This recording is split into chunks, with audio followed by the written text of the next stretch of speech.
Hi అందరికీ. Crunchy and crispy మినప జంతికల రెసిపీని ఇప్పుడు మీతో నేను షేర్ చేసుకోబోతున్నానండి. ఇది పండగలకే కాదు, ఎప్పుడు మీకు స్నాక్స్ తినాలని అనిపించినా, హాస్టల్స్‌లో పిల్లలున్నా కూడా వాళ్ళకి కూడా చేసేయవచ్చండి.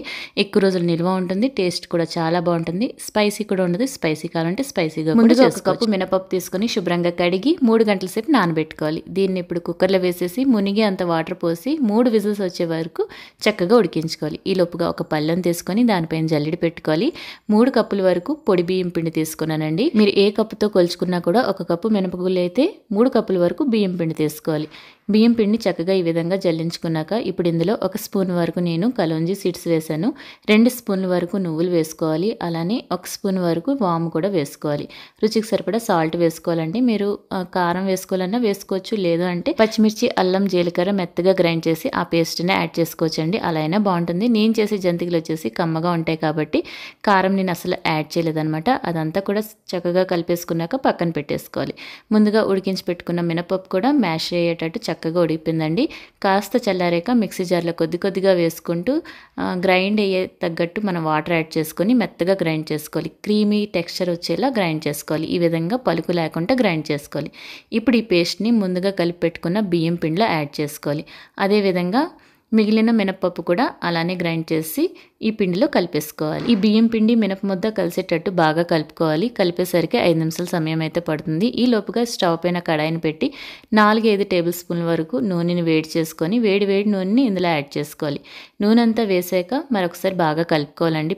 పిండి కాస్త గట్టిగా అనిపించినట్లయితే మీరు కొద్దిగా వాటర్ వేసుకుంటూ పిండిని కలుపుకోవాలి. పిండి నాకు కాస్త గట్టిగా అనిపించింది కాబట్టి కొద్దిగా వాటర్ని చిలకరించుకుంటూ పిండిని చక్కగా కలుపుకోవాలి. పిండి గట్టిగా కలుపుకున్నారంటే జంతికలు గట్టిగా వచ్చేస్తాయి.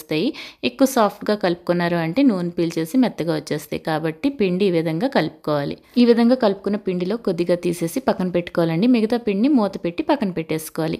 ఈ పిండి వచ్చేసి మనం జంతికల మౌల్డ్ ఉంటుంది కదా, దాంట్లో పెట్టుకోవాలి. జంతికల మౌల్డ్ చక్కగా వాష్ చేసేసుకొని ఆయిల్ అప్లై చేసుకోవాలండి. ఎందుకంటే మనం తీసుకుంది మినప్పిండి కాబట్టి కాస్త జిగురుగా ఉంటుందండి. అందుకని జంతికల మౌల్డ్కి కాస్త ఆయిల్ రాసుకున్నారంటే జంతికలు చక్కగా వస్తాయి అన్నమాట. ఈ విధంగా జంతికల మౌల్డ్కి అంతా ఆయిల్ రాసుకున్నాక కొద్దిగా జంతికల పిండి తీసుకుని ఇందులో కూరికి పెట్టుకోవాలి. మీరు ఈ జంతికల్ని చక్కగా ఇస్తరాకు పైన వేసుకోవచ్చు. లేదంటే చిల్లుల గరిటె పైన వేసుకొని డైరెక్ట్గా ఆయిల్లో వేసుకోవచ్చు. నేనైతే ఒక కవర్ ఉంటే కవర్ పైన ఈ విధంగా జంతికల్లో వేసుకొని నేను ఈ విధంగా కవర్ పైన వేసేసి చేతితో తీసేసి డైరెక్ట్గా ఆయిల్లో వేసుకుంటున్నాను అనమాట. ఇప్పుడు డీప్ ఫ్రైకి స్టవ్ పైన కడాయిని పెట్టి ఆయిల్ వేసుకుని కాస్త మరగనివ్వాలి. కావాలంటే మీరు డైరెక్ట్గా జంతికల మౌల్డ్తోనే ఆయిల్లో సేవ్లా కూడా వేసుకోవచ్చండి. జంతికలా వేసుకొని అది సేవ్లా కూడా చేసుకోవచ్చు అనమాట. ఈ విధంగా మీడియం హీట్లో ఉండే ఆయిల్లోన జంతికలన్నీ కూడా వేసుకోవాలి. జంతికలు వేసుకున్నాక 2 నిమిషాల పాటు అలానే విడిచిపెట్టేయాలి. వెంటనే కలిపేయకూడదు. వెంటనే కలిపేసుకున్నారంటే జంతికల్లో రావు, అది సేవ్లా అయిపోతుంది అనమాట. ఈ విధంగా 2-3 నిమిషాల పాటు వదిలేసాక ఆ తర్వాత నెమ్మదిగా తిరగవేసుకుంటూ మంచి కలర్ వచ్చాక తీసేసేయాలి. అయితే ఇవి అంతగా కలర్ రావండి, లైట్ గోల్డెన్ కలర్లోకి వస్తుంది అనమాట. ఎందుకంటే ఇందులో మనం కారం యాడ్ చేయలేదు. పచ్చిమిర్చి కారం వేసినా కూడా మీకు అంత కలర్ రావు. ఈ కలర్లోకి వచ్చాక తీసేసి మనం చిల్లుల గిన్నెలో వేసుకున్నాం అంటే ఎక్సెస్ ఆయిల్ అంతా కూడా కిందకి పడిపోతుంది అనమాట. ఇలానే అన్ని జంతికలు కూడా వేసుకోవాలి. టేస్ట్ అయితే కమ్మగా ఉంటుందండి. కారంగా కాకుండా కమ్మగా ఉంటుంది. కారంగా ఉండాలి అంటే మీరు చక్కగా కారం వేసుకోవచ్చు. మీరు దివాళీకి ఏ రెసిపీస్ చేశారో కామెంట్ బాక్స్లో నాతో షేర్ చేయండి. దివాళీకే కాదండి, మనకి ఎప్పుడు తినాలనిపిస్తే అప్పుడు చేసుకోవచ్చు అనమాట.